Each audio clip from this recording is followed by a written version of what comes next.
Hi friends, പുതിയൊരു വീഡിയോയിലേക്ക് എല്ലാവർക്കും സ്വാഗതം. വീഡിയോയിലേക്ക് പോകുന്നതിന് മുമ്പ് തന്നെ ഈ ചാനൽ ആരെങ്കിലും ഫസ്റ്റ് ആയിട്ട് കാണുന്നവരുണ്ടെങ്കിൽ ഫസ്റ്റ് തന്നെ സബ്സ്ക്രൈബ് ചെയ്ത് ലൈക്ക് ചെയ്ത് സപ്പോർട്ട് ചെയ്താണ്. മേഘ മനീഷിനെ വിളിപ്പിച്ചിട്ടാണുള്ളത്. അപ്പോൾ മനോഹർ മനീഷിനെ വിളിച്ചു കൊണ്ടുവന്ന് മനീഷ് മേഘയുടെ അടുത്ത് വന്നിട്ടാണുള്ളത്.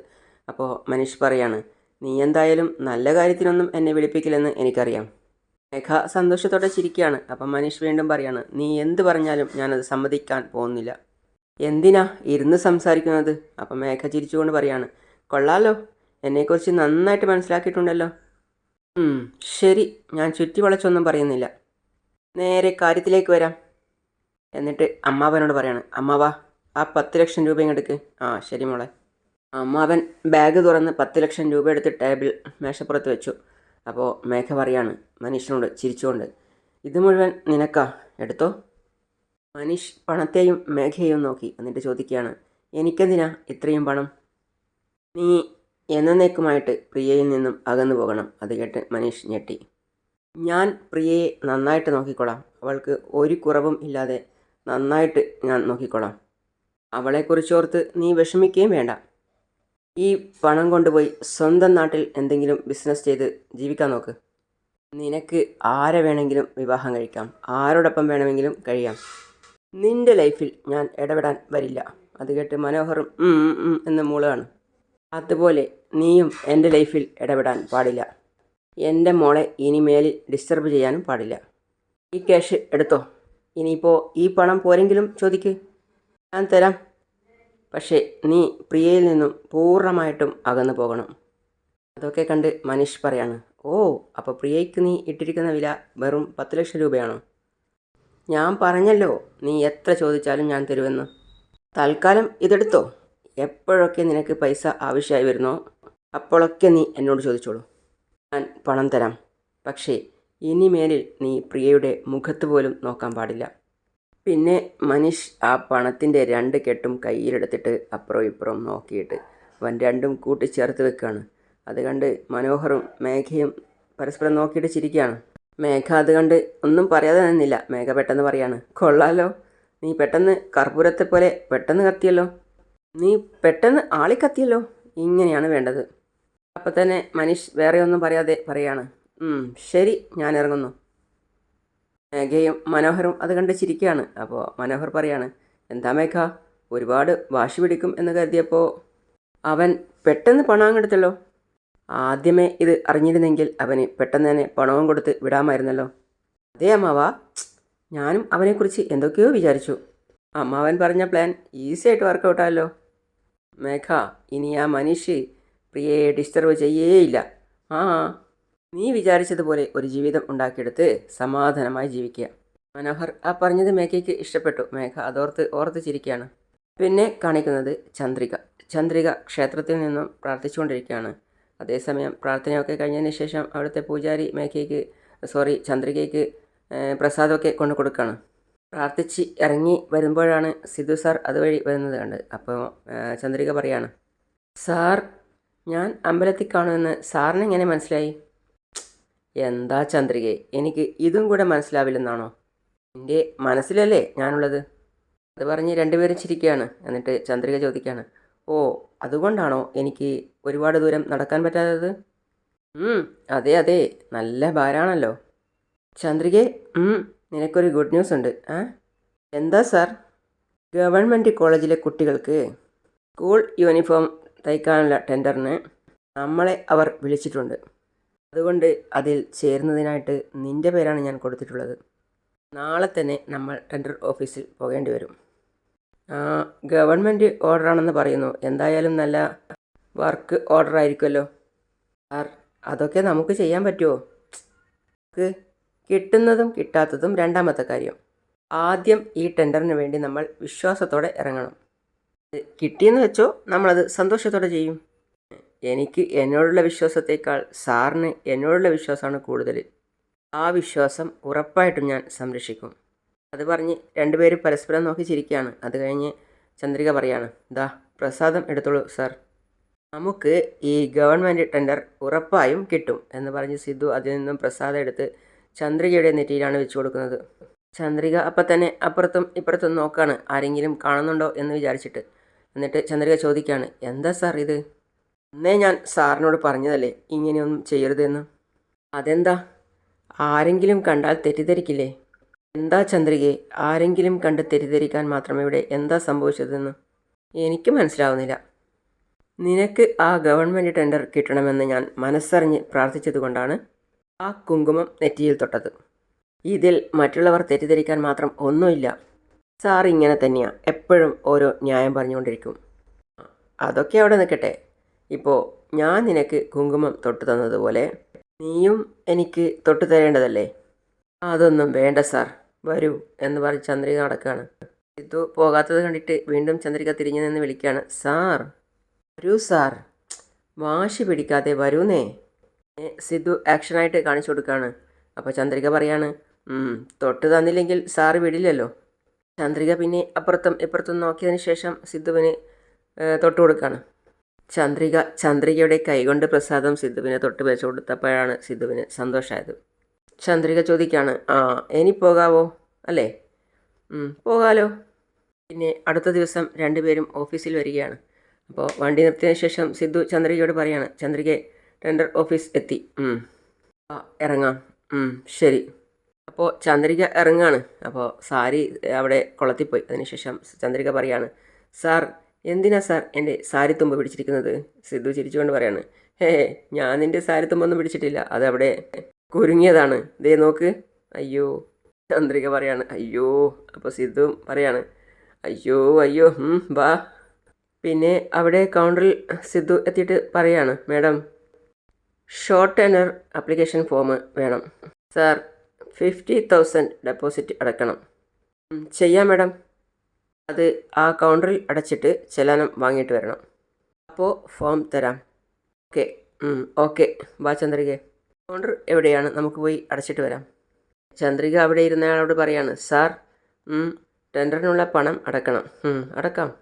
സാർ 50,000 അല്ലേ? അതെ. ചന്ദ്രിക പറയാണ്, സാർ സാർ സാർ ഞാൻ തന്നെ ഡെപ്പോസിറ്റ് എമൗണ്ട് അടച്ചോളാം. വേണ്ട ചന്ദ്രിക, സാറില്ല, ഞാൻ അടക്കാം. ഇതിലൊക്കെ എന്തിരിക്കുന്നു? വേണ്ട സാർ, ഞാൻ കൊണ്ടുവന്നിട്ടുണ്ട്. എനിക്ക് വേണ്ടി സാറ് എത്രയെന്ന് വെച്ചാൽ കഷ്ടപ്പെടുന്നേ. ഇത് ഞാൻ തന്നെ അടച്ചോളാം. ശരി, നീ തന്നെ അടച്ചോ. അങ്ങനെ ചെല്ലാനം കൊടുത്തു. അതിനുശേഷം ആ ഫോം കൊടുത്തു. അതിനുശേഷം പറയാണ്, ഇത് കൗണ്ടറിൽ കൊടുത്തിട്ട് ആ ഫോം വായിച്ചോളൂ. ചന്ദ്രികയെ, ഇനി ഇതിൽ നമ്മൾ എന്താണ് ചെയ്യേണ്ടത്? ഇത് മുഴുവൻ നമുക്ക് ഫില്ല് ചെയ്യണ്ടേ? രണ്ടുപേരും അവിടെ ഇരുന്ന് എല്ലാം ഫില്ല് ചെയ്യുകയാണ്. അപ്പോഴാണ് മേഘയും മനോഹറും അതുവഴി അവിടേക്ക് എത്തിയത്. അതുപോലെ തന്നെ മേഘയും ചോദിക്കുകയാണ്, excuse me, tender application form. അപ്പോൾ അവിടെ കൗണ്ടറിൽ നിന്നും എല്ലാ കാര്യങ്ങളും മേഘയോടും പറഞ്ഞു കൊടുക്കുകയാണ്. അപ്പോൾ സിദ്ധുവും ചന്ദ്രികയും ചേർന്നിരുന്ന് ആ ഫോം ഫില്ല് ചെയ്യുന്നത് മനോഹർ നോക്കി നിൽക്കുകയാണ്. മനോഹർ പിന്നെ മേഘയോട് പറയാണ്, മേഘ അങ്ങോട്ട് നോക്കിയേ. അപ്പോൾ അവർ രണ്ടുപേരും ഫോം ഫില്ല് ചെയ്യുന്നതിനിടയിൽ എന്തൊക്കെയോ സംശയങ്ങൾ അപ്പുറം ഇപ്പുറം സംസാരിച്ചുകൊണ്ടിരിക്കുകയാണ്. മേഘ നോക്കി നിൽക്കുകയാണത്. കണ്ടില്ലേ മേഘ, നമ്മൾ പോകുന്നിടത്തെല്ലാം ഇവരുണ്ടല്ലോ. വീടും സ്വന്തമാക്കി മഹേന്ദ്രൻ്റെ എല്ലാ ബിസിനസ്സും തട്ടിയെടുത്തു. എന്നിട്ടും ഈ ചന്ദ്രിക അടങ്ങുന്ന മട്ടില്ലല്ലോ. അമ്മവാ, ഈ ടെൻഡർ നമുക്ക് എങ്ങനെയെങ്കിലും കിട്ടിയേ പറ്റൂ. ഇത് അവൾക്ക് കിട്ടാനേ പാടില്ല. ഇനിയിപ്പോൾ നമുക്ക് ടെൻഡർ കിട്ടിയില്ലെങ്കിലും സാരമില്ല. പണം കൊടുത്ത് ഓഫീസേഴ്സിനെ പാട്ടിലാക്കി ആ ടെൻഡർ നമുക്ക് സ്വന്തമാക്കണം.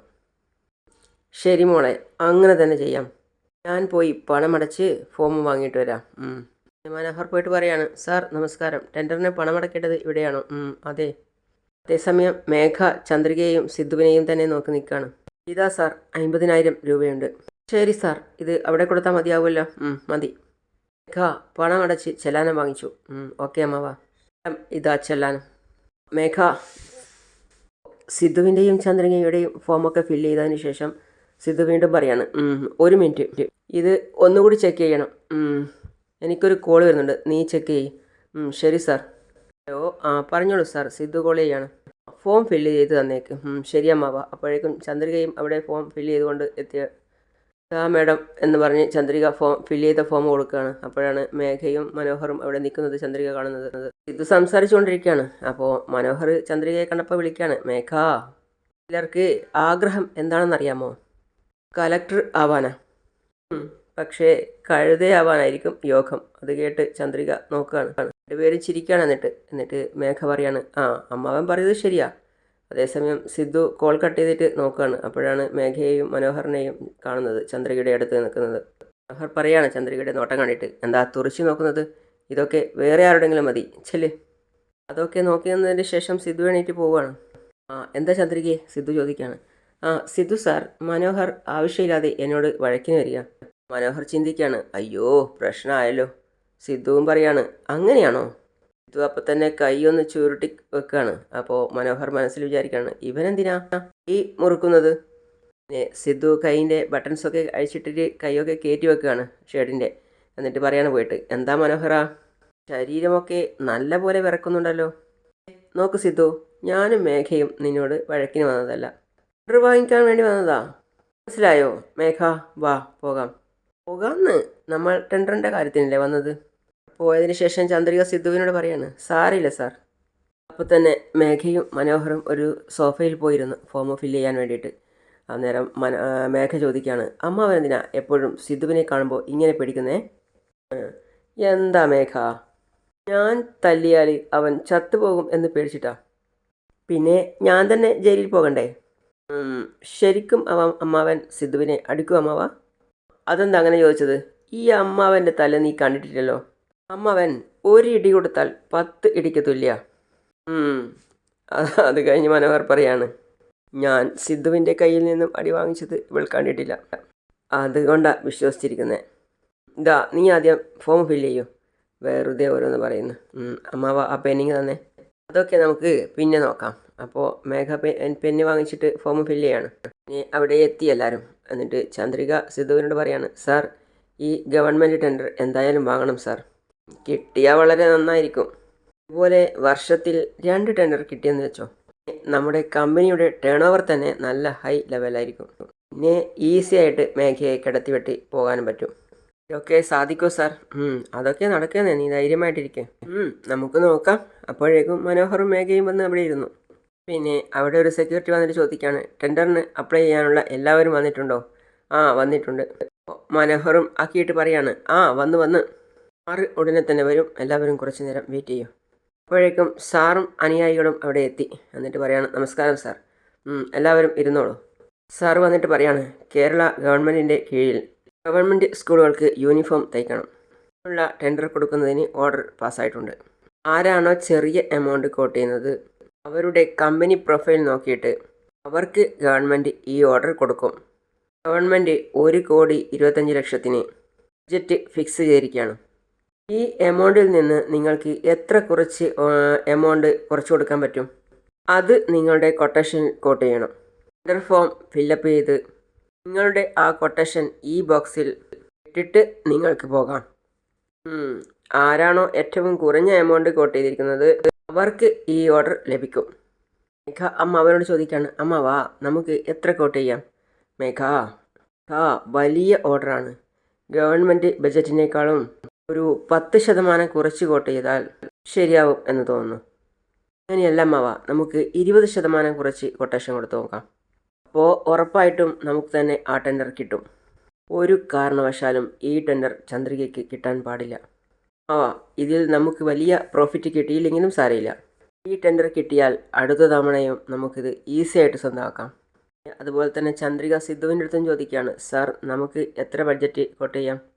ചന്ദ്രികയെ, നമുക്ക് ഒരുപാട് ചെറിയ ബഡ്ജറ്റ് കോട്ട് ചെയ്തിട്ട് ആ ബഡ്ജറ്റിനുള്ളിൽ ഈ ഓർഡർ ചെയ്ത് തീർക്കാൻ പറ്റിയില്ലെങ്കിൽ അത് പിന്നെ വലിയ പ്രശ്നമാവും.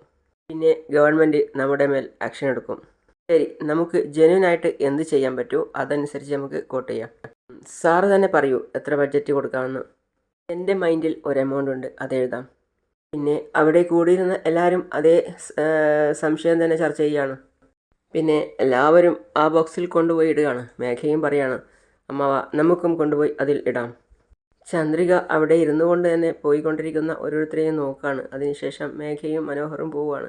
അവരെയും നോക്കിക്കൊണ്ട് അവിടെ ഇരിക്കുകയാണ്. അങ്ങനെയാണ് ഇന്നത്തെ ഭാഗം അവസാനിക്കുന്നത്. അടുത്തതായി കാണിക്കുന്നത് ജാനകി സുന്ദരിയോട് പറയാണ്, സുന്ദരി, സുമംഗലി പൂജ ചെയ്യണം, വിളക്കിൽ എണ്ണ ഒഴിച്ച് തിരിയിട്ട് വെക്ക്. അതേസമയം വാസുവിനെ ജ്യോതി വിളിക്കുകയാണ്. അപ്പോൾ വാസു ഫോൺ എടുത്തിട്ട് പറയാണ്, ഹലോ, ഇന്ന് സുമംഗലി പൂജയുണ്ട്, മറക്കരുത്, മേഘയെയും കൂട്ടിയിട്ട് വരണം. ഇനി എല്ലാവരും ക്ഷേത്രത്തിൽ എത്തി, അതായത് സുമംഗലി പൂജയ്ക്ക് വേണ്ടിയിട്ട്. അപ്പോൾ ജ്യോതി പറയാണ്, ഏട്ടാ കുങ്കുമം തൊട്ടതാ. അതിനിടയിൽ മേഘ പറയാണ്, ശരി ഞാനൊന്ന് പുറത്ത് പോയിട്ട് വരാം. അപ്പോഴേക്കും ജാനകിയും ചന്ദ്രികയും അവിടെ എത്തി.